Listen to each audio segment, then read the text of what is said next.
I'm always looking for ways to show my cat how much I love her. And with Fancy Feast gems, I can pamper her whenever I want with a savory gravy on top of a gourmet mousse pâté. The pyramid shape makes serving simple, so all I have to do is peel and plate to make mealtime feel extra fancy. And with 2 entrees in every pack, it's easy to turn every day into the extraordinary. Fancy Feast gems.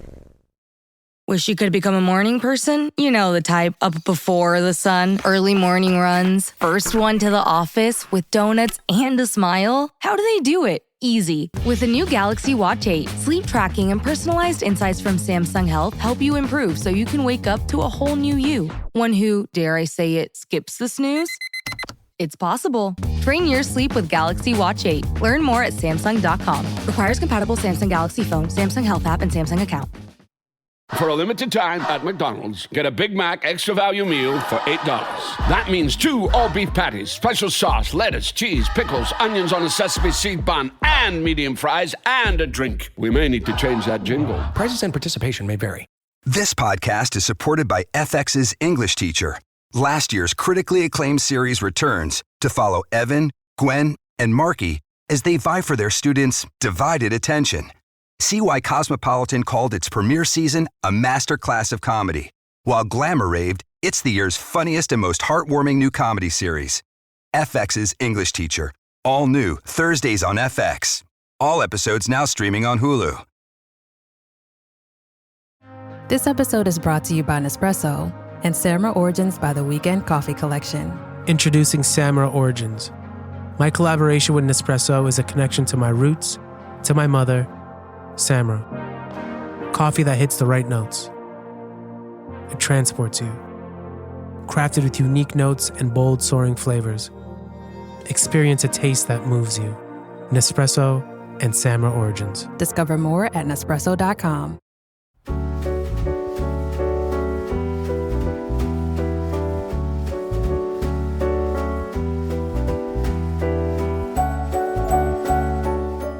Pack Your Knives. I'm Kevin Ornovitz. And I'm Tom Haberstroh. We're getting down to it, Tom.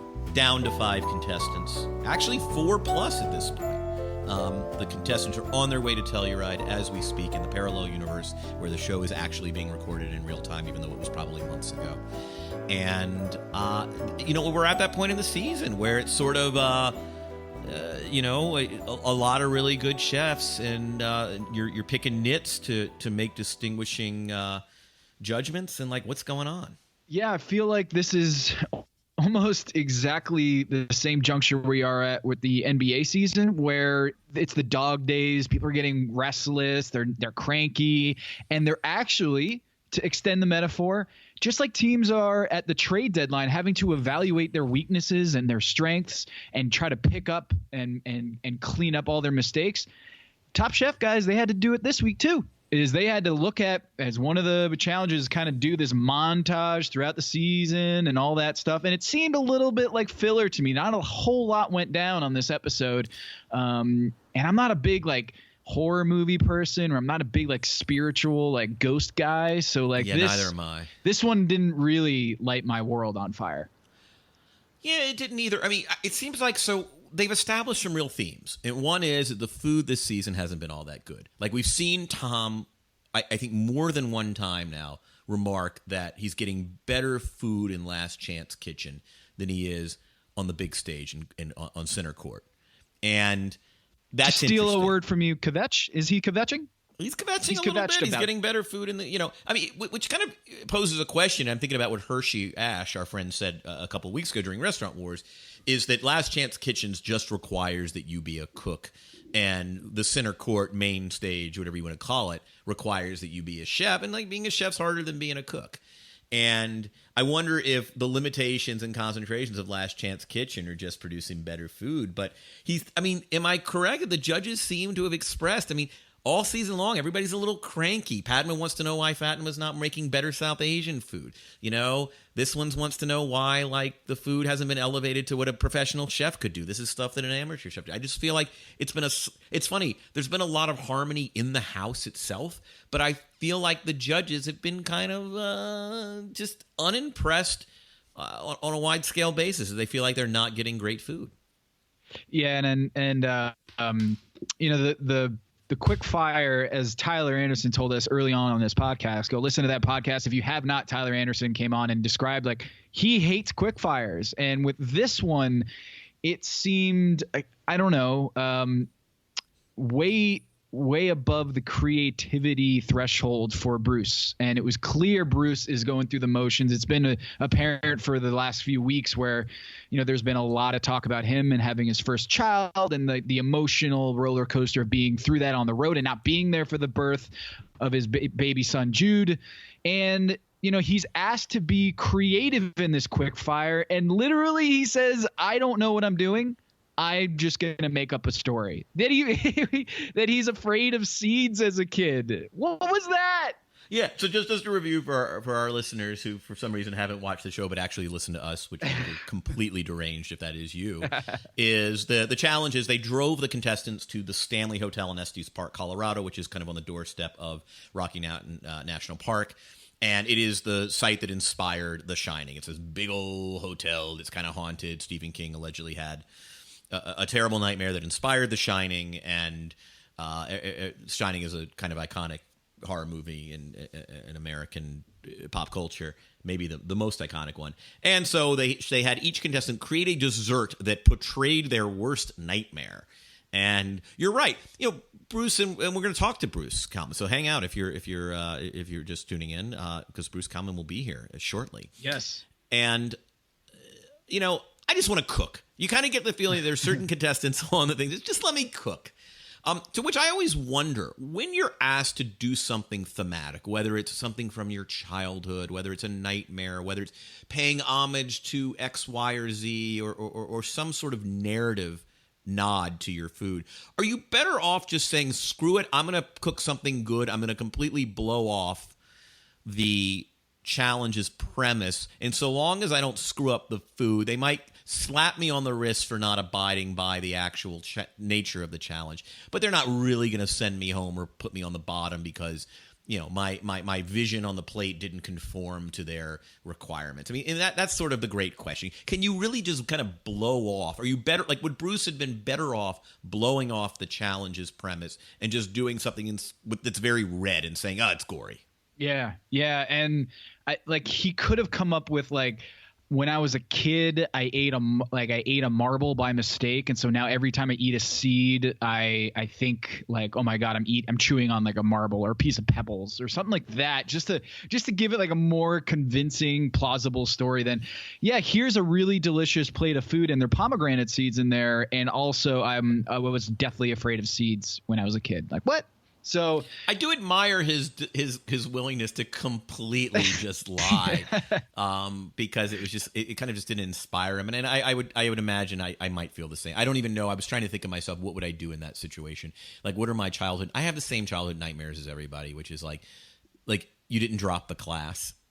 Yes, like you didn't drop the class was my early stage, which was sort of my early stage. My mid-career nightmare is like I just blowing deadlines, basically.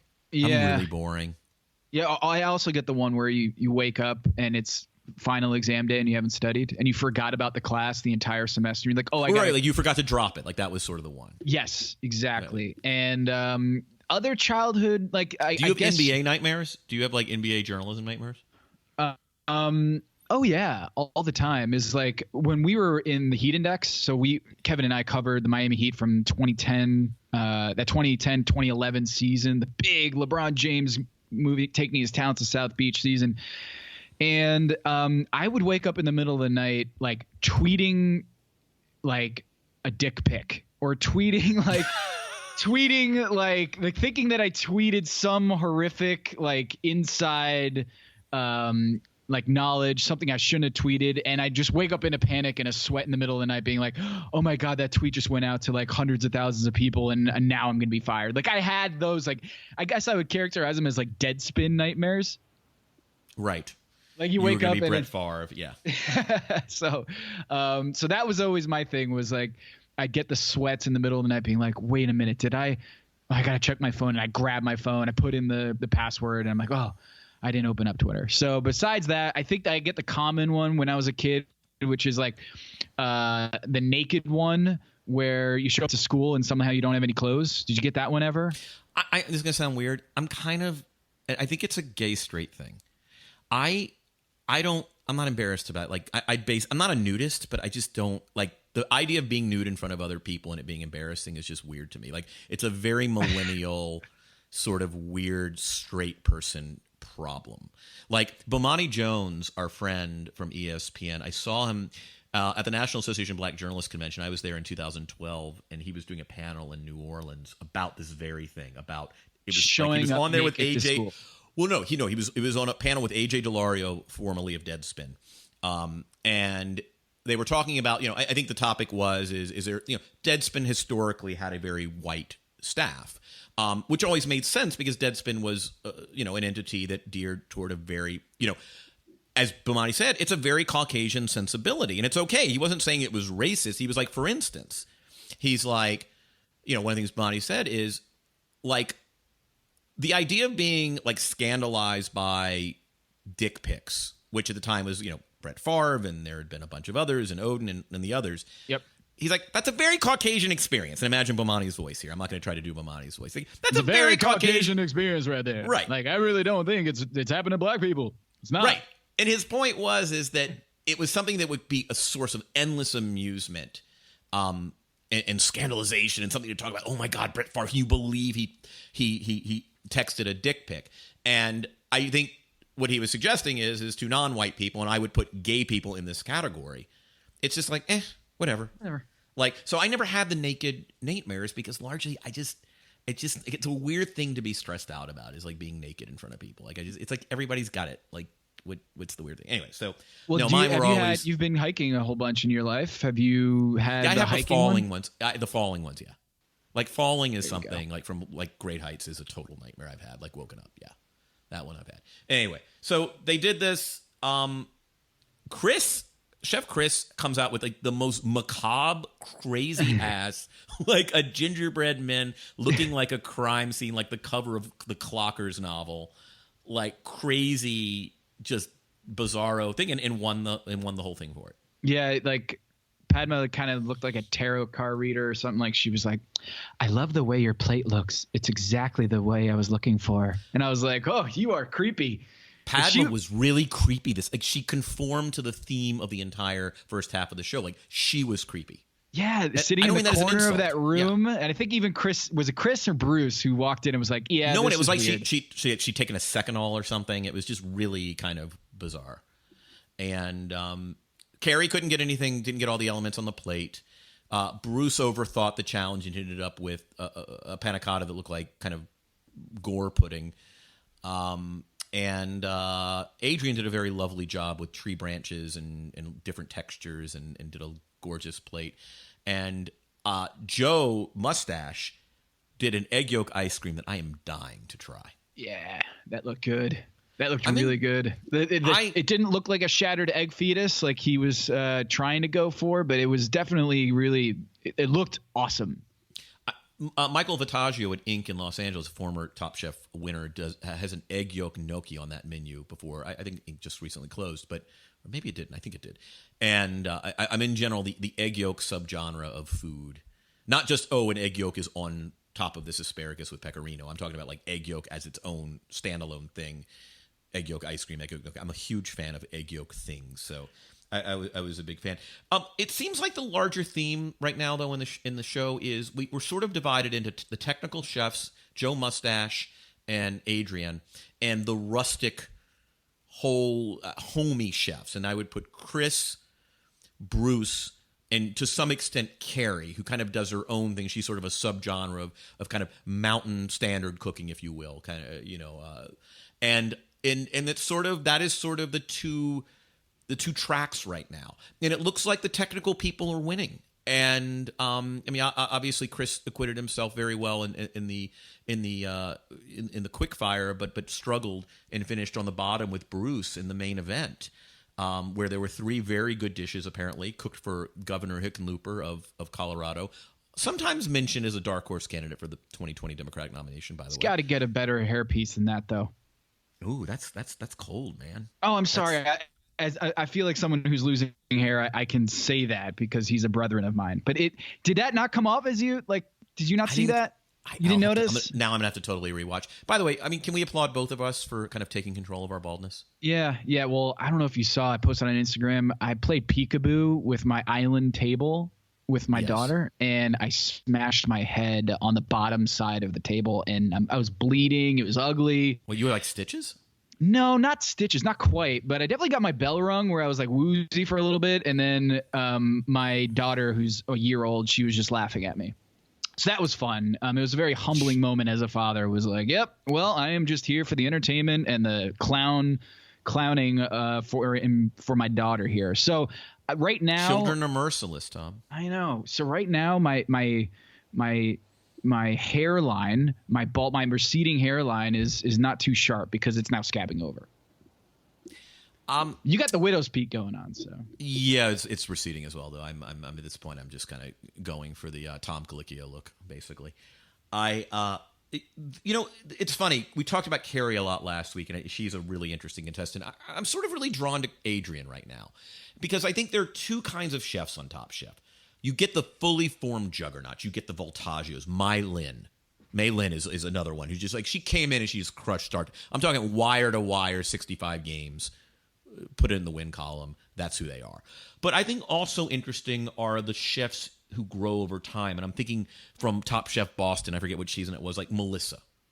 She was a chef who, didn't pick up a lot of wins, but kind of little by little, but it had enough technical skill to kind of grind her way. Not even so much grind, but played enough error-free ball, but also but still struggled, found herself on the bottom or didn't find herself on the top. And it's been very interesting to watch Adrian, who has gotten beaten up a little bit over the course of the season. They had not enough salt, completely under seasoning. Yeah, this was a good instinct, but you did it wrong.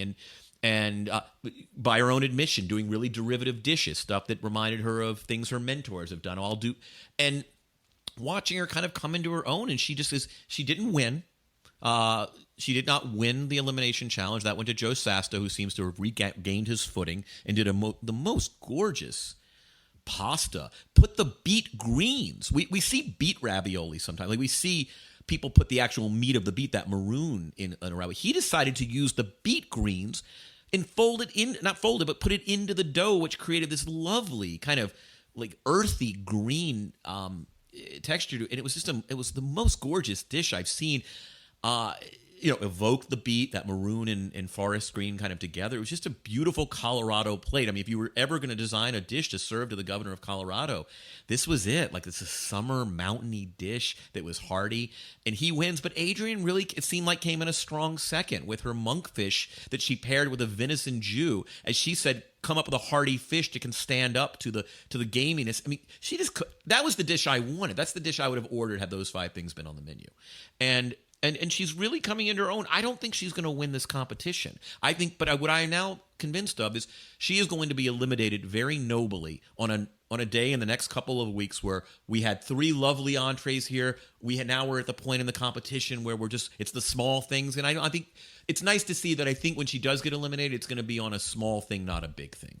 Yeah, and she lesson with the seasoning and the salt. She still hasn't won yet. She's gone 10 rounds without a victory, which almost seems mathematically impossible. But she's got basically two highs, 2 finishing in the top 3 in the last 3 weeks. So she's got some momentum coming in here, a little bit of momentum. Well, she is a very particular kind of contestant and kind of archetype of Top Chef contestant. Again, they grow over time, kind of find your voice over the course of the season through error. You're not placing first a lot, but you are sort of, you are consistently cooking food, maybe picking up a quick fire now and then. But it's nice to see her 2 out of the last 3, finish up top, and she's just making her best food when it matters the most. And you know what? Monkfish might be in my nightmare category. That is a scary looking fish. When she grabbed it off the shelf, I was like, oh, it's disgusting looking. But do you like eating it? And I love ankylo. Yes. The monkfish liver is like one of my absolute with ponzu, and I actually made it here, and I had to take a tweezers, and so I went down to the fish market and got monkfish liver one day at like 6 a.m, where they do all the fish from the port in Los Angeles. And it's where all the chefs go and Japanese restaurants go get their fish down in Skid Row here in Los Angeles. And I was very ambitious. I actually bought like this big schlong of monkfish liver which is a terrible image. I'm sorry. And then I washed it in sake and in soy and really had to boil. And you have to take these ugly ass veins out of the monkfish liver.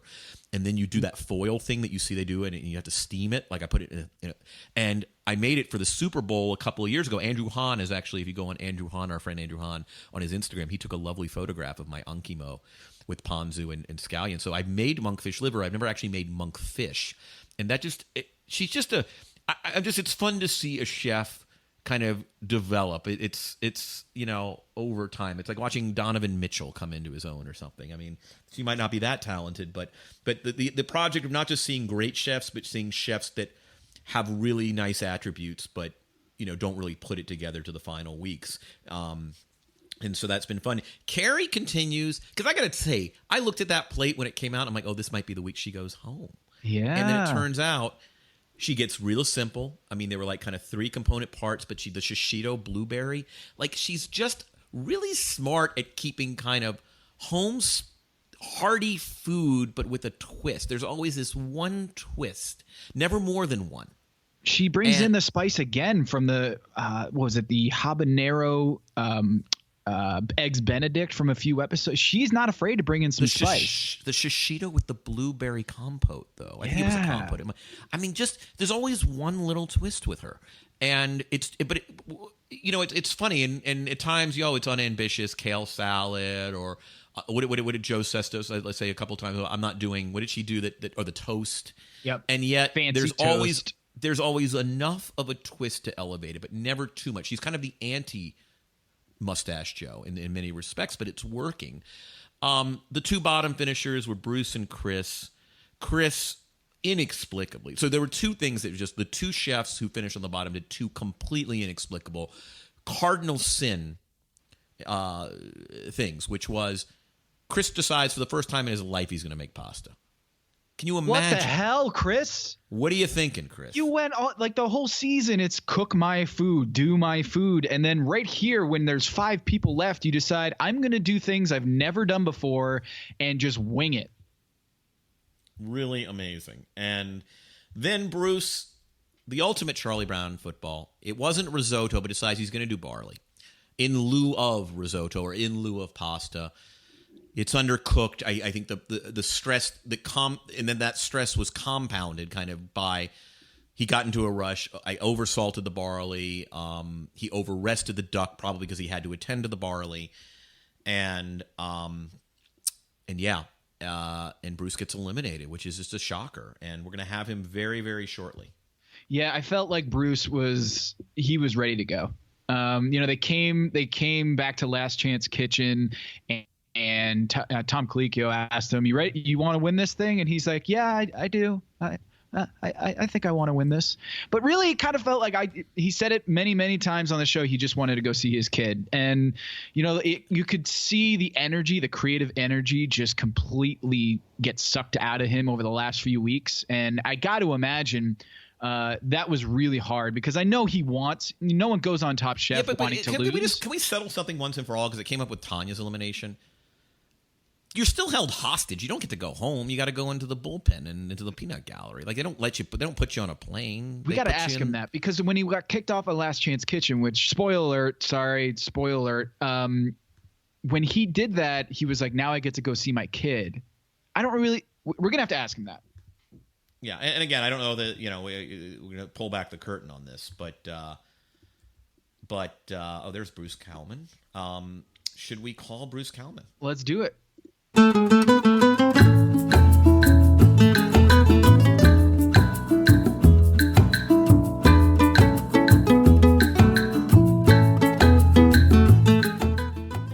Kevin, I don't know if you saw this. Well, you had to have seen it because you've talked about it. The Pack Your Knives t-shirt from Cotton Bureau. I am very excited about the Cotton Bureau Pack Your Knives t-shirts. I am all over the gymnasium gray. I am about to order about a dozen of them for people in my life. I am taking orders from loved ones on size. If you are a fan of the show, I imagine having a Pack Your Knives t-shirt is a great conversation piece. I've gotten one for a couple of the other Leverage the Chat shows, and they're super comfortable. And I know I sound like I'm shilling for Cotton Bureau, but you're not. You know why? Because I am wearing a Cotton Bureau T-shirt right now. It has the state flag of California on it with a little bear. And I looked in it this morning, and just by coincidence, this is the T-shirt I enjoy wearing around the house, and it is a Cotton Bureau T-shirt. In other words, a T-shirt I would wear even if it did not have like a logo of something I liked on it. So if you want a T-shirt, all you have to do is go to bit.ly/PYK shirt. So that's bit.ly/PYK shirt. So that's Pack Your Knives shirt. Or you can hit us up on Twitter. We'll show you the link there. But go get your Cotton Bureau Pack Your Knives merch. You can get, I think it's in 3 different colors.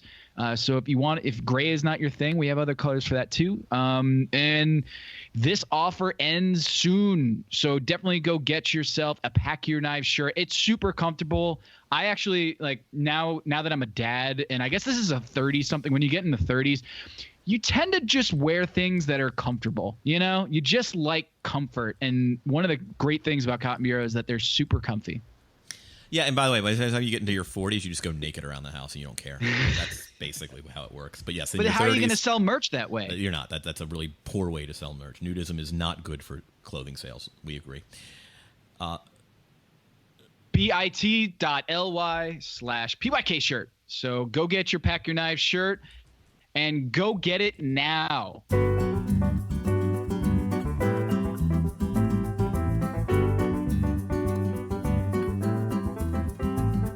Joined now by Chef Bruce Kalman, executive chef at Union, where Tom and I don't know, I can speak only for myself, Tom, probably the best meal I've had this year. Well, it was good. It also helped to be highly intoxicated by the end of that. Yeah, the pairings were well chosen and well consumed. I will say that. We do that well, for sure. Yeah. That's actually our secret. We get people fucking hammered, and then they remember only the good things. So there were a lot of good things. The squid ink Limache, still thinking about. The Brussels sprouts with the romesco, still thinking about. To say nothing of the porchetta and everything else. That was wildly extravagant, and it was wonderful to be a guest at Union. I want to ask you a question that I sort of always wonder with well-established chefs, which is, why subject yourself to the indignities of a reality show, whether it's bunking with a bunch of grown men and being, sequestered for days and days at a time? I mean, here you are. You've gotten recognition from the Beard Awards. You have, essentially succeeded in every American time zone in a grand capacity. What's in it for you to go on Top Chef? Hello, listener. It's producer Maze here to talk to you about Kindred. Now, close your eyes like Owen Wilson during a job interview and imagine a way to travel that feels personal, comfortable, and connected without the price tags and the sterile feelings of hotels or short-term rentals. Now open your eyes and stop using your imagination, because Kindred has made it very real. That's exactly what they do. Kindred is a members-only home swapping network. It's not a hotel. It's not a short-term rental. It's a smarter way to travel where each stay feels like home. Here's how it works. With Kindred, your home is your ticket. You earn credits by hosting fellow Kindred members, and then you use those credits to stay in over 220,000 homes in more than 100 cities worldwide. There are no hotel costs or rental fees, just the credits that you've earned. Every stay comes with white glove service, 24/7 trip support, and $100,000 in host protection. Make it easier for you to travel and enjoy yourself and not worry about details. I've used Kindred, and I found an amazing home for a weekend getaway in an idyllic location with amazing views and great ambiance. It had everything I needed. And the best part was, it cost me $0. So apply now at livekindred.com and use code DINGS to join for free. Plus, you'll earn 5 nights of travel credit just for signing up. That's right, that's 5 whole nights for free at livekindred, KINDRED.com, code DINGS, DINGS, livekindred.com, code DINGS. Listener, listen up. This is important, okay? I'm going to try to save you some money here. If you're still overpaying for wireless, it's time to say yes to saying no. At Mint Mobile, their favorite word is no. You may think like, oh, that's bad. No contracts, no monthly bills, no overages, no hidden fees, no BS. Here's why I said yes to making the switch and getting premium wireless for $15 a month. You heard that correctly. $15 per month. Ditch overpriced wireless and the jaw-dropping monthly bills. And of course, there are all these hidden fees and stuff, but at Mint Mobile, plans start at $15 per month. All the plans come with high-speed data, unlimited talk and text. You're not doing like weekend and nighttime minutes or anything like that. And it's delivered on the nation's largest 5G network. Use your own phone. Don't have to get a new phone. Use your own phone with any Mint Mobile plan and bring your phone number along with all of your existing contacts. I switched months ago. People have asked, did you actually switch? Yes, I actually switched months ago, and I don't know what to do with all this extra money. I've cheated the system here. I've rigged something. This is an Ocean's 11 situation where I'm stealing wireless from Mint. That's how good a deal it is. Ready to say yes to saying no? Make the switch at mintmobile.com/dings. That's DINGS. That's mintmobile.com/dings. Upfront payment of $45 required, equivalent to $15 per month. Limited time new customer offer for first 3 months only. Speeds may slow above 35 gigabytes on unlimited plan. Taxes and fees extra. See Mint Mobile for details. Hello, listener. It's Producer Maze here to talk to you about Quince and their cookware. Cooler nights mean cozy meals at home, and Quince's cookware has made fall cooking so much more enjoyable. Their pieces deliver the quality and performance of luxury brands, but at a price that makes sense. And they look gorgeous on the stovetop, too. No matter what item you need to complete your kitchen, Quince has you covered. With 5-ply stainless steel pots and pans, nonstick skillets, chef-quality knives, and even ceramic bakeware, which is perfect for cozy casseroles or Sunday roasts. And when you look at these prices, you might think, how is Quince doing this? How do they deliver high-quality items similar to high-end brands that are half the price? Well, let me tell you, they partner directly with ethical top-tier factories to cut out the middlemen and pass the savings on to you. And it's not just cookware. I got myself some bath sheets. That's right. When you're a tall man, you have to use bath sheets, not bath towels from Quince. It's like drying off with the cloud. It's incredible. Upgrade your kitchen for cozy fall meals with premium cookware from Quince. Go to quince.com/dings for free shipping on your order and 365-day returns. That's QUINCE.com/dings, DINGS, to get free shipping and 365-day returns. Quince.com/dings. This episode is brought to you by 20th Century Studios' new film, Springsteen, Deliver Me From Nowhere, starring Golden Globe winner Jeremy Allen White and Academy Award nominee Jeremy Strong. Scott Cooper, the director of the Academy Award-winning movie Crazy Heart, brings you the story of the most pivotal chapter in the life of an icon. Springsteen, Deliver Me From Nowhere. Only in theaters October 24th. Get your tickets now. The family that vacations together stays together. At least, that was the plan. Except now, the Dastardly desk clerk is saying he can't confirm your connecting rooms. Wait, what? That's right, ma'am. You have rooms 201 and 709. No, we cannot be 5 floors away from our kids. The doors have double locks. They'll be fine. When you want connecting rooms confirmed before you arrive, it matters where you stay. Welcome to Hilton. I see your connecting rooms are already confirmed. Hilton, for the stay. I had to put a lot of thought into it because I've done a lot of competition shows, and after the last one I did, I said I'm never doing it ever again. And so I decided to do the one that's the most grueling. But I consulted with Brooke Williamson and Michael Voltaggio because they were kind of, on me about, hey, you should really do this. And so we had conversations about why would I do it? And, the reality is that a few things, in this industry, especially this day and age, it's so important to remain relevant. Yep.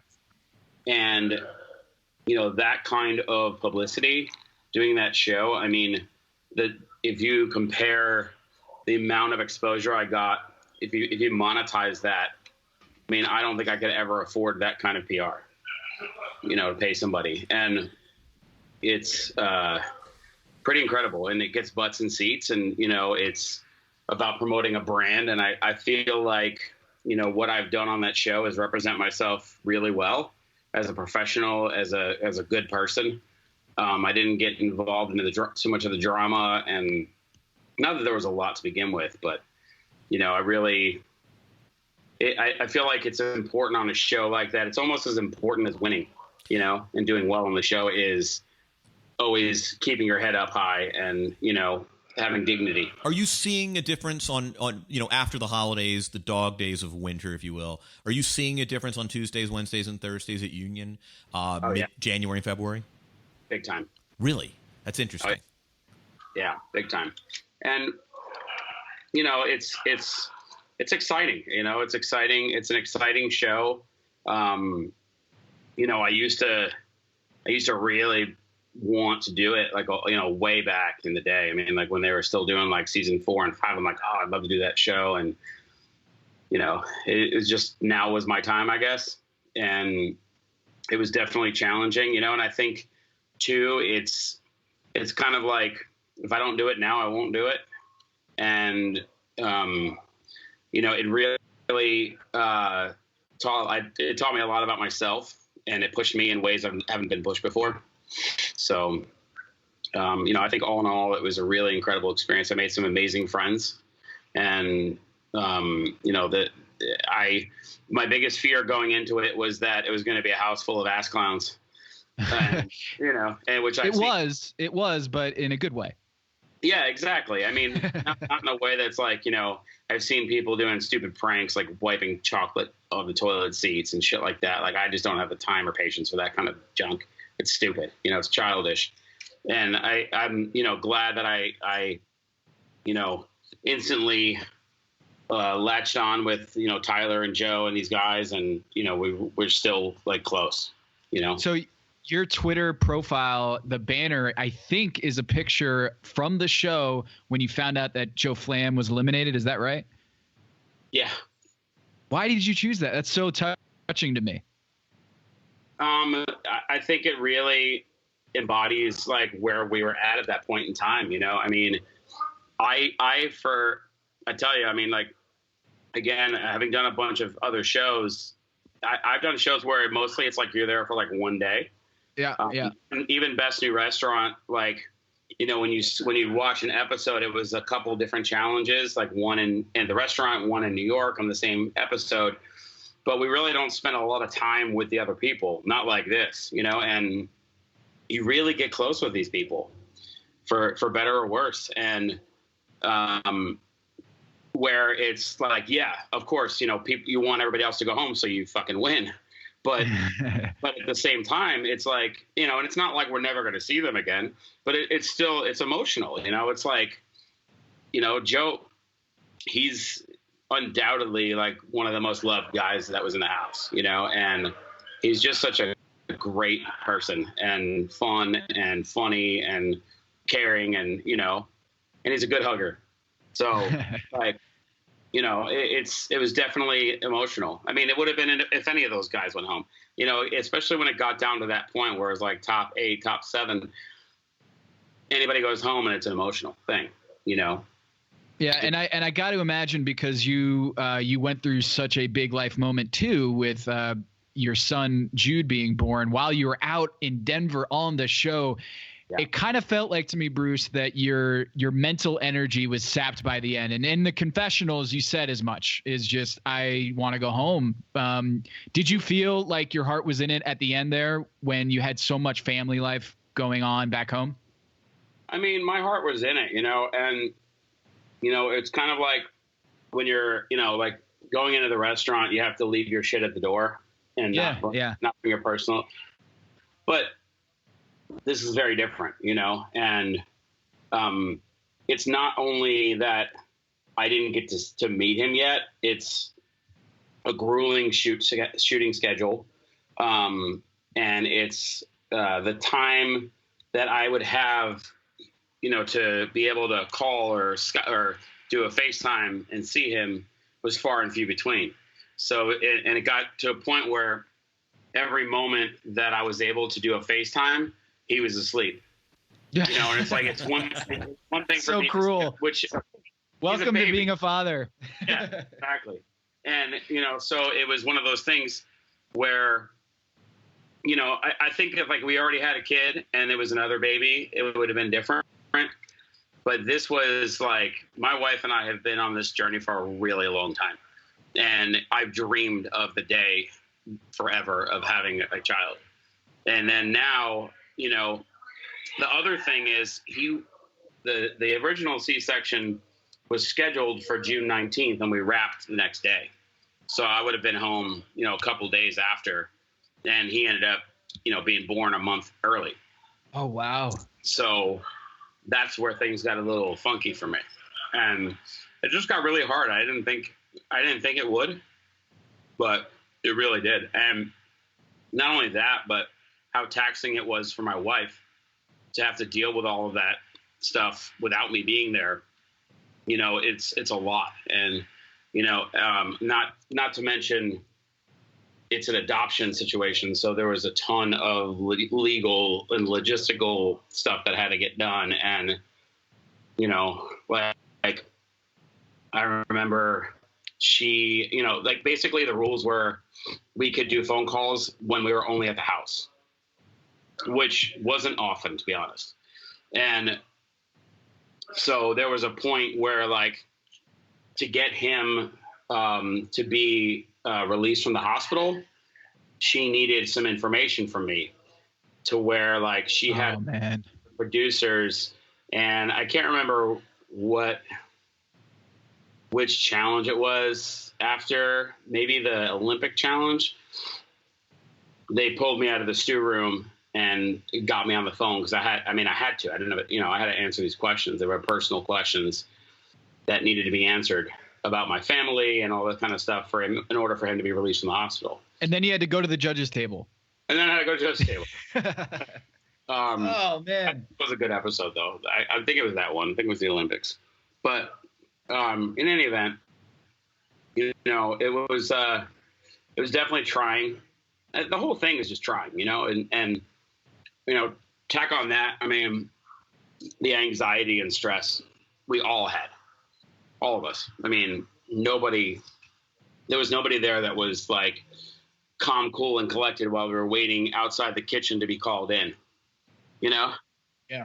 And so it's, you know, things like that. I mean, it's just so many things piled on top that makes it difficult to where you just, I definitely didn't phone it in. I didn't throw in the towel. I just made poor decisions. And in yesterday's episode, it kind of steamrolled from the barley, basically. The barley issue I was having started to panic. And I think if I was in the right headspace, I would have made a different decision. I would have not put it on the plate. I would have adjusted my dish on the fly. And you know, even though it was on the menu that way, I would have explained what happened and said, I didn't want to serve this to you because it wasn't right. So here's what I'm serving you. Yeah. Question. Did you have to declare the barley ahead of time? Like, had you walked out and with you know, and done something to supplement the plate? So the duck was still featured, obviously, but you didn't have the barley. Would they have said, where's your barley? Or do they not really know what you're doing? No, it was on the menu. Okay. They had a menu. However, you know, again, after every episode while we were there, we were like, I should have done this. I could have done this better. You know, shoulda, coulda, woulda. And we always look back in retrospect. And, you know, looking back on it now, I'm like, I should have just left it off. I mean, at the end of the day, they're not judging you on what the, you know, menu adherence. They're judging you on how does the food taste. And so had I left the barley off and just focused on the other parts of the dish, I probably would be in a different place. Do we count the barley fiasco as does this belong in the risotto curse category? Or yes, is there a subgenre of the risotto curse category? I mean, as soon as Bruce said the word risotto, I shed a tear. I was like, oh no, he's out. He's gone. Forget it. It's funny because on when I did Best New Restaurant, I did uni risotto for one of the challenges, but I nailed it. And Tom loved it. Amar did an udi risotto in the finals. That though he didn't win the final, I think he got huge marks for his udi. That was the one successful risotto I think on Top Chef was like Amar's uni risotto, if I'm correct. Maybe I'm getting my things. You said what happened with me was I had hold on one second. Basically, the night before when we prepped, I wanted to toast the barley and give it a nice toasty flavor. Mm-hmm. And it was already a dry product. And then by putting it in the oven, I dried it out even further. And what I should have done was soak it overnight, but I didn't. And then couple that with the altitude, everything takes longer to cook. Water boils at a lower temperature. So I cooked that barley for almost an hour and a half and it was still not cooked. So, anyway. Bruce, how did you get over your seed nightmare as a kid? That was a good story. And I know I said this, but I don't work that way, and I never have. You can't say to me, make a dish based on the color yellow. I'll be like, okay, it's going to have egg yolk and something else yellow, and I don't work. My brain does not work that way, and so I think that whole thing definitely threw me too.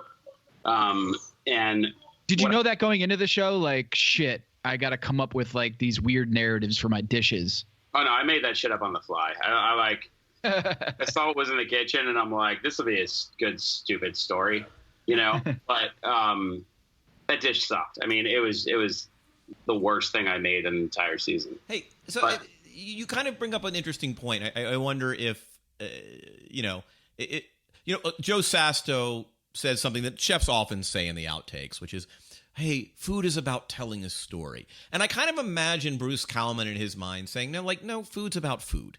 That we ascribe too much narrative to this, and it's a journey. Like, no, you pick ingredients and you cook. And I kind of got the sense there were times on the show you were impatient with the sort of, the restraints or some stupid narrative story that needed to be told. It's just like, let me just fucking cook. And I tell you what helped Chris. I know Chris and I talked about this, so I have no problem saying it. But his story is what, for the most part, like sold the judges on his dish. He was the only, like, they were basically like, he's the only one that, brought another chef, inspiring him to do these things. But, I'm not. Ty goes to the runner on that one. Ty goes to the storyteller on that one. Exactly.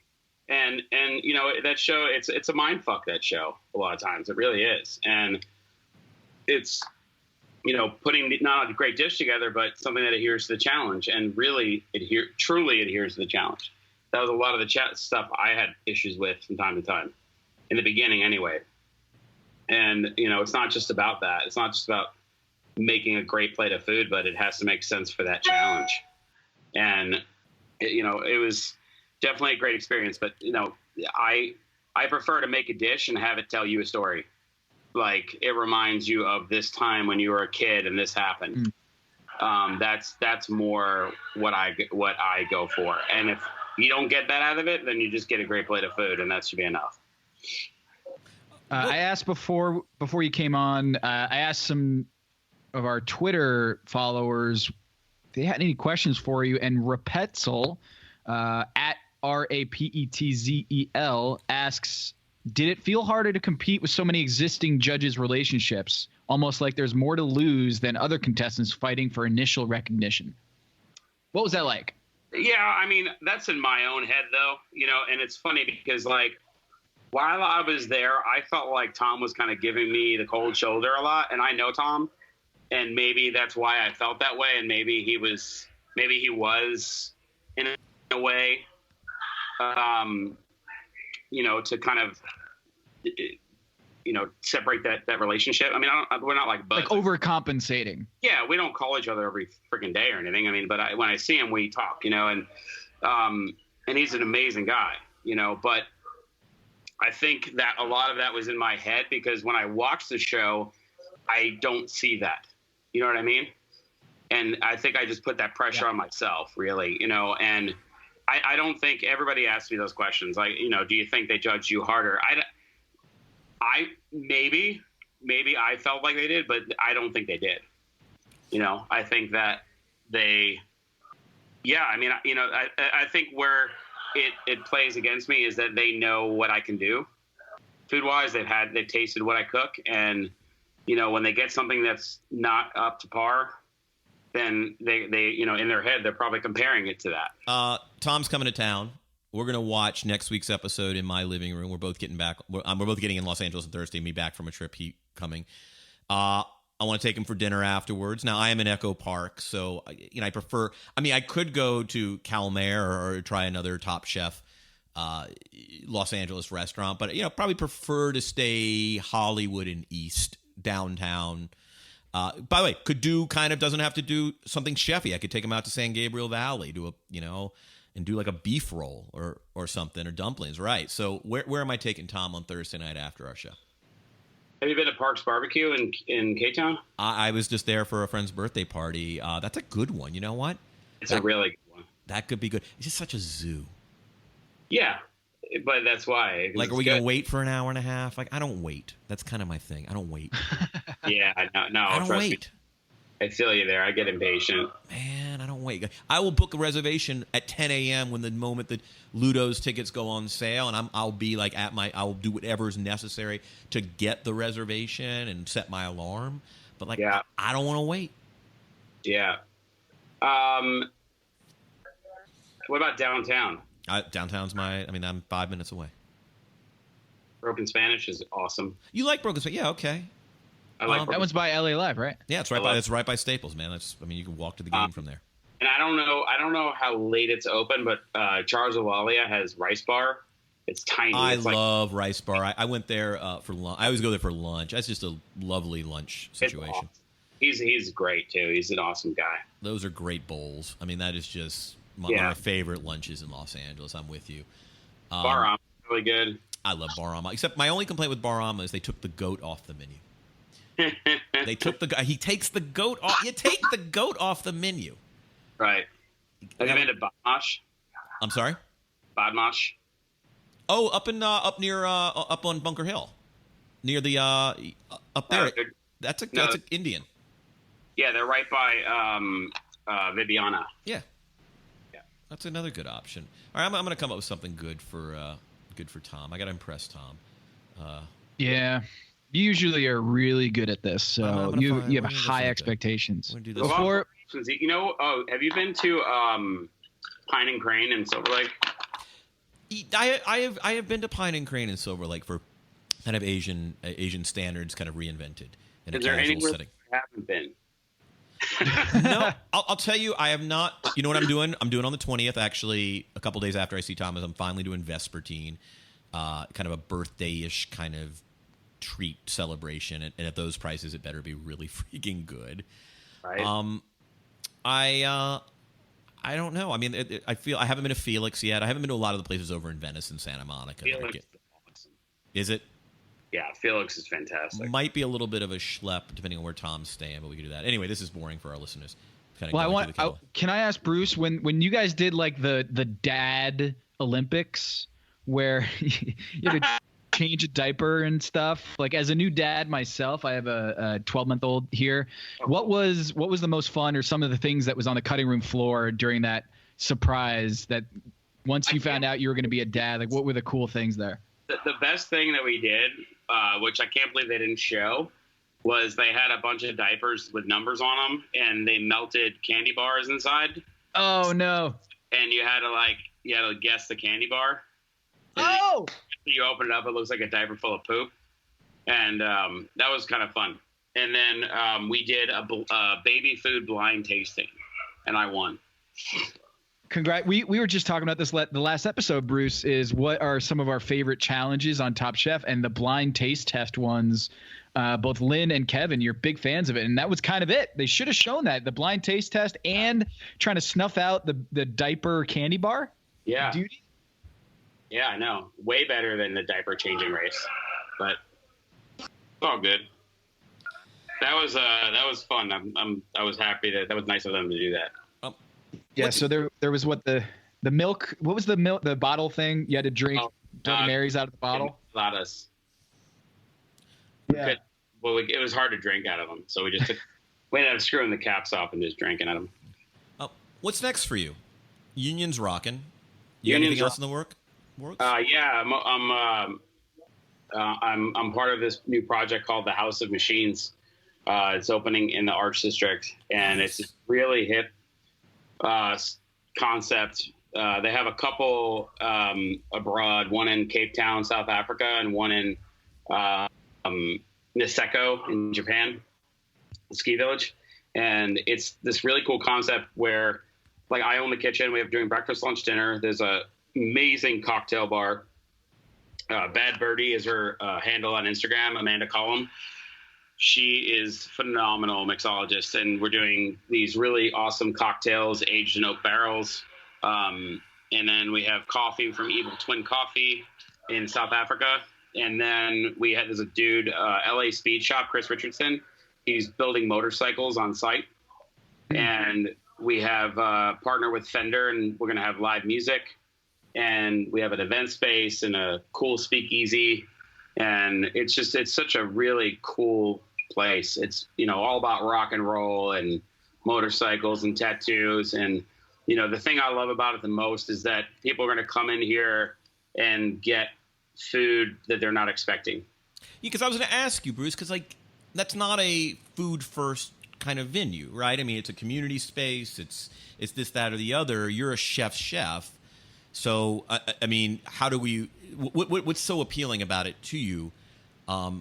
Because I like the idea of this fun, casual atmosphere that brings people in. It's definitely going to draw people in. I mean, I'm here right now, and people walking by, everybody pops their head in here because it looks so bitchin'. And I'm going to do what I do and serve the food I serve. And I think the idea of serving food like that in a non-traditional environment is pretty cool. And it's a great brand. I mean, they have great branding, and it's a great group of people. Can you bring in Tyler to do some punk rock music? Absolutely. Definitely. How often have you seen those guys or the chef testants? You saw them on the opening night? Do I have that right? That you guys all get together for the opening, and then you went out to go see Fati and do the Cachon, right? Was that you? Yeah, we did. Actually, we went out there to do dinner at James Beard House. Me, Tyler, and Joe, and we did a dinner, Goldilocks and the Three Bears, at the Beard House, and Tyler's pastry chef Kristen was Goldilocks, and so we did that dinner, and we did while we were there, we were judges on Cachon, and then we also shot the Harry Connick Jr. show, and did porridge 3 ways, too hot, too cold, and just right. So, which is one of the dishes we did for the Beard House, and then Tyler, which is the gimmick that you did on Last Chance Kitchen too, or Tom did. Kind of, yeah, exactly. And then myself, Tyler, and Fati are doing a lunch together at Pebble Beach Food and Wine. Nice. And then we're going to go directly to Rogelio's restaurant and do a dinner with all of us and Brother Luck. And so we've got a bunch of things we're working on. I know Joe Flam and I are going to do a dinner together in April in Chicago. And I know Joe and Joe are doing a Joe Squared. Yeah, they're doing a Joe Down Throwdown or something they call it at Spiaggia. And so it's fun, it's cool. I like that we all from day one, most of us clicked, and you can see it on the show. You can see the camaraderie, and we're kind of like, we had discussions about it. We're all like, let's win this fair and square. Let's all do this together. Let's, because you see people in the past, throwing each other, in putting each other in bad situations and jeopardizing things. And, this was more of, hey, you got, helping each other out. And I really like that because that makes it, it just makes it more fun. It feels better to be there, Tom, doesn't it sound like Byron Scott or some of the old timers like Charles Barkley should be bitching about how contestants now, there's too much camaraderie on the show. Too nice. Remember when a rivalry on Top Chef was a rivalry and chefs hated each other? Back in the day, it was better. Too much AAU ball. Yeah, exactly. Right. Bruce, this is really exciting. I'm going to bring my partner up to Union very soon because I was sort of crowing about that meal for a couple of weeks, and I need to bring him up. And I will let you know when that happens. But you've been very kind to join us, and we've loved watching you on the show, and it's been a fun season. Awesome. Thanks so much, guys. Thanks, Bruce.